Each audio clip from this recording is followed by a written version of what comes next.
Good morning, BHS. I'm here with Kennedy. It is May 5th. I hope everybody is ready for this last couple run to summer. And we just have a couple weeks left, and I cannot wait for summer. What about you, Kennedy? I'm so excited. It'll still be busy for me, but it's a break. Yeah, cannot wait for summer. Our first video we got today is John Kaminsky of the Detroit Lions came in, one of Barberton's own. He went to Barberton High School, and now he is playing on Sundays in the NFL on the Detroit Lions, who are a very popular team right now. He's actually playing very well. He's playing a lot, and I'm very curious what he has to say. What do you think? I know nothing about football. I know who John Kaminsky is, but... All right, let's check out this video.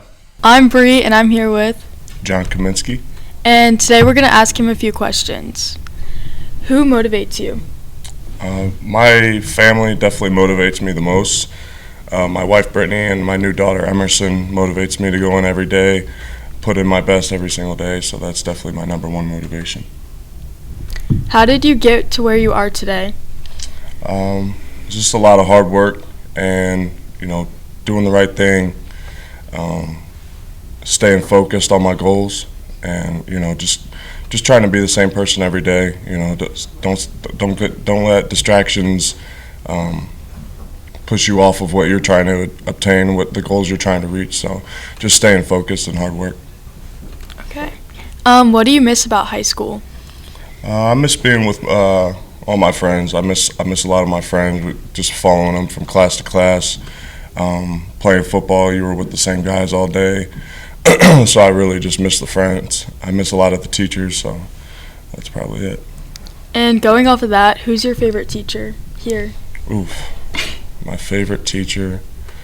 I really liked Mr. Cardinal. He taught us. I think we did physics and chemistry together. He was always really supportive, and we talked about football. We talked about life. So he was definitely my favorite. He's still here too. Yeah, Mr. Cardinal. How hard are NFL practices?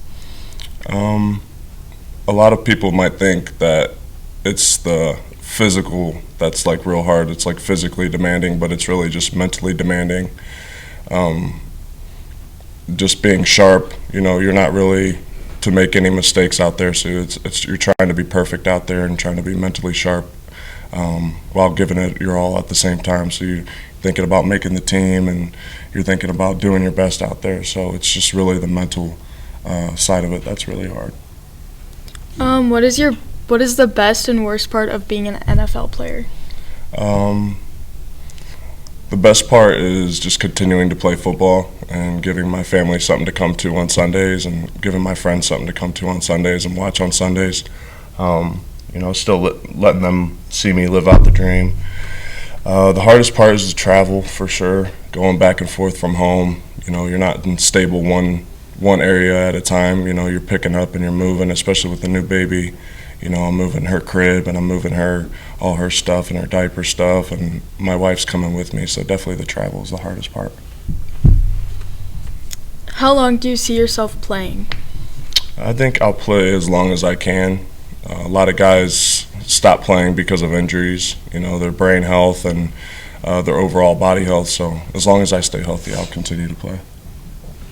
What is one thing that you bought for yourself after your first NFL salary?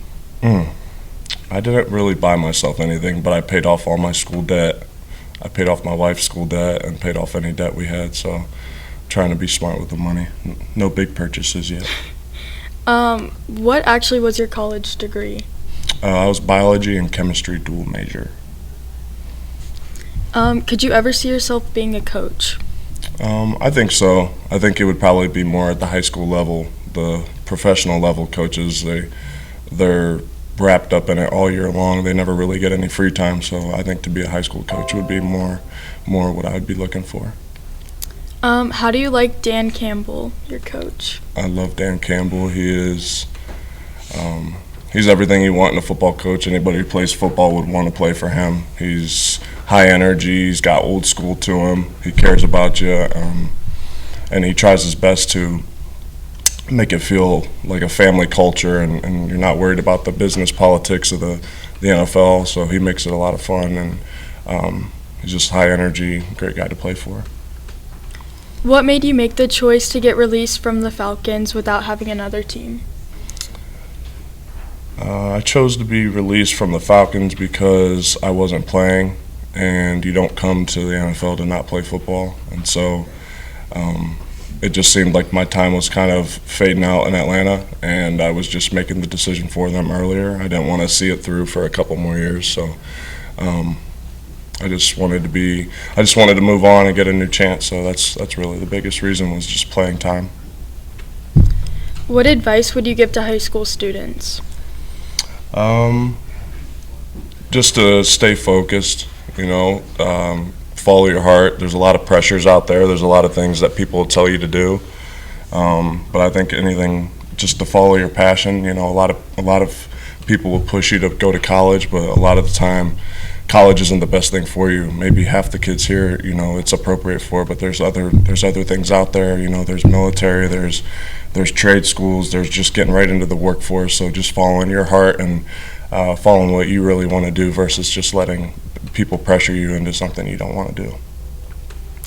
What do you do for fun when you're not playing football? I enjoy golfing. I like being outside, anything that keeps me outside. I enjoy being on the water, getting a kayak on the water, riding my bike, anything to be outside in the sunshine when it's around. So. What do you shoot on 9 holes? On 9 holes, I'd be happy with like 45 strokes. I know it's not the best, but for me, I try to hit around a 45 That's or 50. what I shoot. Yeah. What do you do when you're struggling to get out of a hard time? When I'm struggling to get out of a hard time, I just really think about, my motivation, my family, why I do it. It's kind of what you resort to is when things are difficult and you don't want to do it and you're wondering what you're doing. You just think about who you're doing it for and what you're doing it for. So that'd be my family, giving them the best life that I can give them. And then that usually is enough to get me out of a funk, when it's getting hard. So. How did Barberton prepare you for the NFL?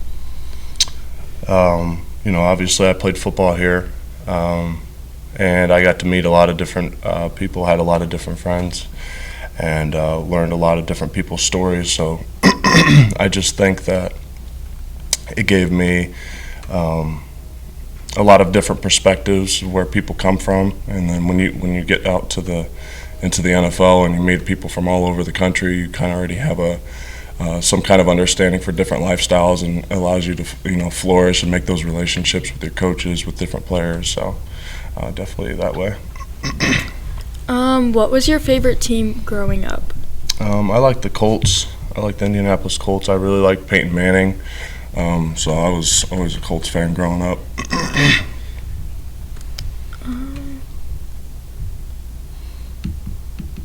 What has been your biggest obstacle so far? The biggest obstacle, I would say, would be year 3 when I had to ask for a release because I really didn't want to.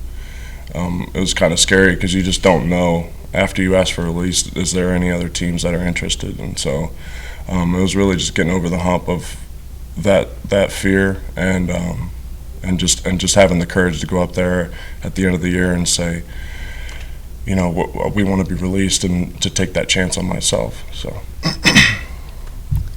Has there ever been a player that you've seen play that you were in awe of? Yeah, I loved Peyton Manning. He was just incredibly smart. He made a lot of audibles at the line. I loved watching him play.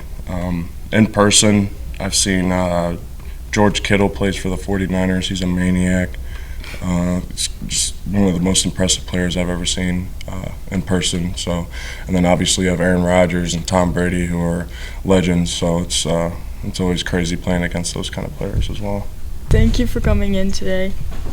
You're welcome.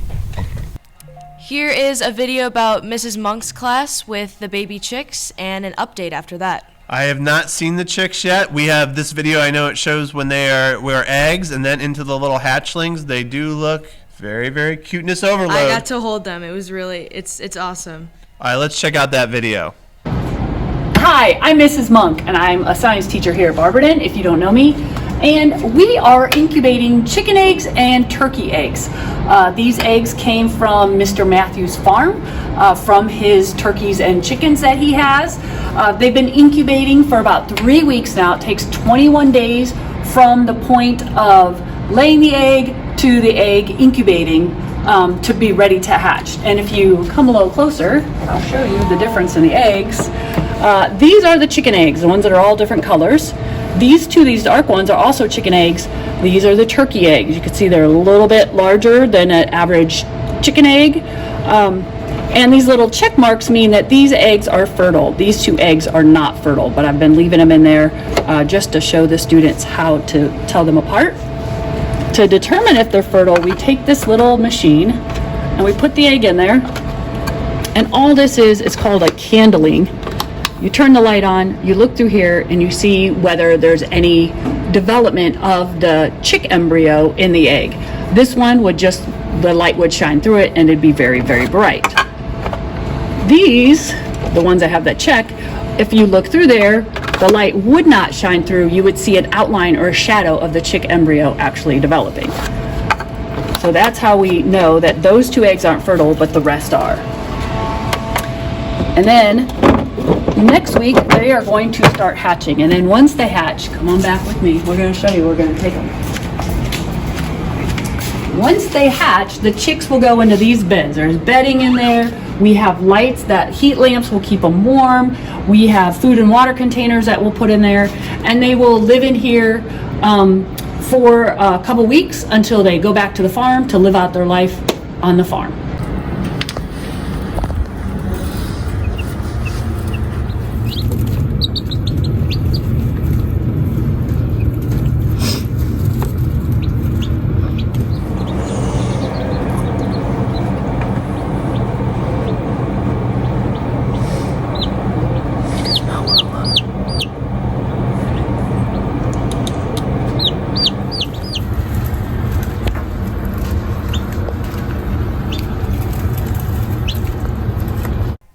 All right, I look at those little chicks.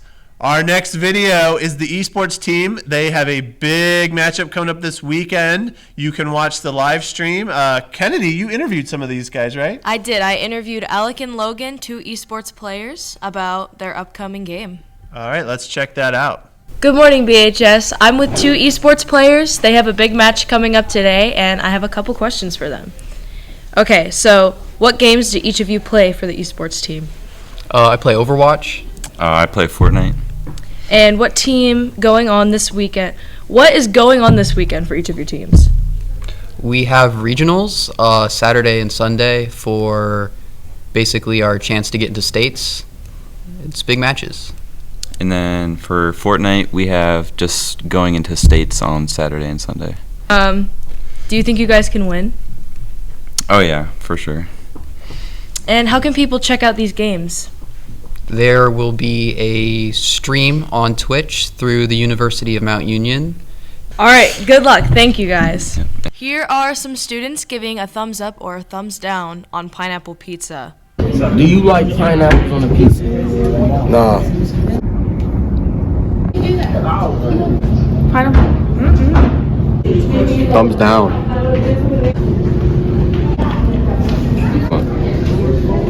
Pineapple on pizza.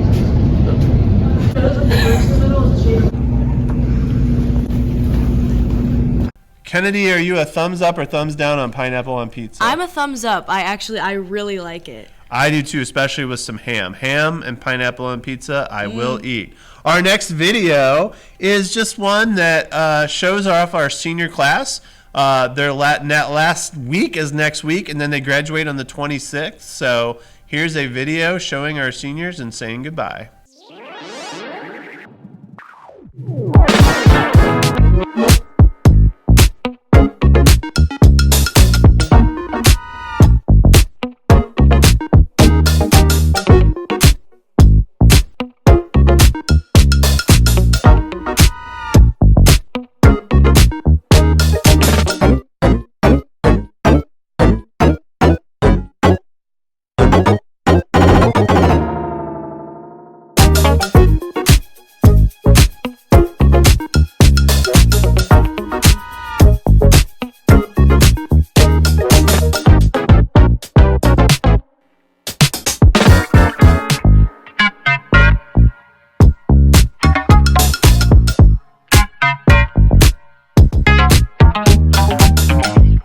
Okay, and our next video, along with seniors, is senior shoutouts, who some of the underclassmen or juniors look up to and why.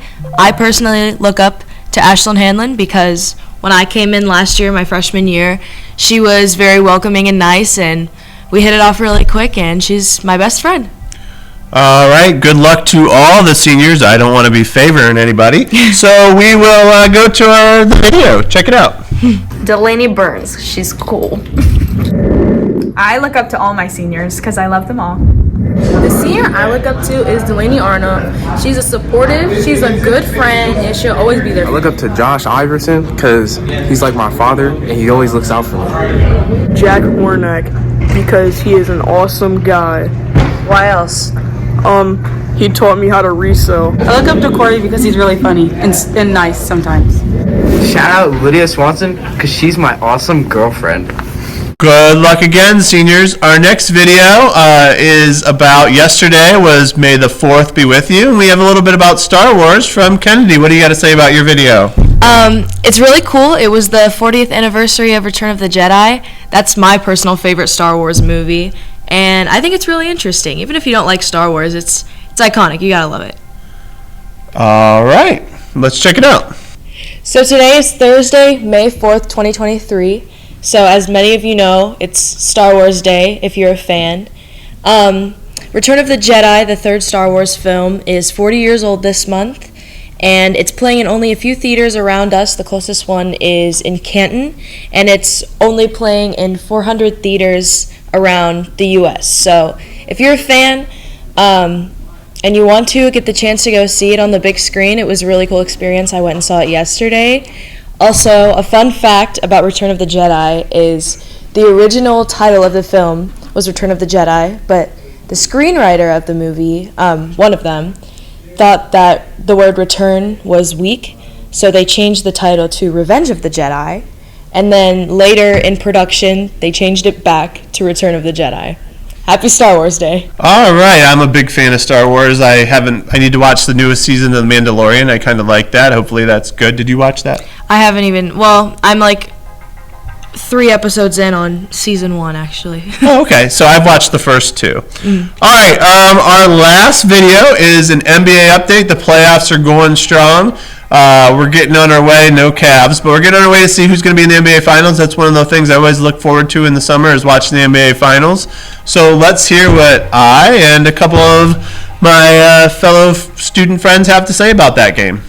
All right, we are back with an NBA update. It's been a while. We weren't here last week. The Cavs, they got bounced by the Knicks. Wasn't really shocked there. They just don't have enough depth. Now the Knicks are playing against the Knicks are versus the Heat in a very good matchup. It's 1-1. Who do you guys like in this one? I'm gonna like the Heat in this one, simply because they're home, I believe. I'm gonna go with the Heat for the series because I think they're just too good down low. And they just look like they want it more than the Knicks. And I think that they can stop Brunson, which the Cavs couldn't. And so I got Heat. Yeah, I'm going to agree with you. I think Heat is going to take the series. All right, another good series where there was a game just Thursday night. Wednesday night. It was the Celtics and the Sixers. The Sixers, without Embiid, upset the Celtics at home, but then lost by 30. I think the series is going to go to Game 7. I got the Celtics. I got Celtics. I'm going to actually have the Sixers for this one. All right, our next series we're looking at is the Lakers and the Warriors. The Lakers beat the Warriors Game 1, and the Warriors just took down Sacramento, bouncing back. I'm going to go Lakers in this one because the Warriors aren't very good on the road, even though they beat Sacramento. I think they're going to lose. I think the Lakers are going to actually win. Anthony Davis just was too much the last game. I got Lakers in that series. I'm absolutely agree with you here. The Lakers are going to dominate the Warriors the rest of the series.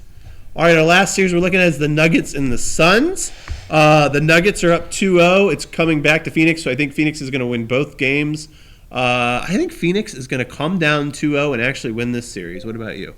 I'm going to agree with you there. Just seeing these first 2 games for the Suns, they weren't exactly playing the best basketball they could be. But with these upcoming games, I feel like the Suns could take this. Yeah, I'm going to agree too, the Suns. All right, everybody's agreeing on a team down 2-0, which is kind of shocking. We will see you next week. We'll start talking about who we think is going to win the NBA championship. See you later. Okay, prom is tomorrow. I hope everyone's really excited about that. Here's a video about prom facts. All right, I'm interested to see. I bet a lot of money spent on prom. Yeah.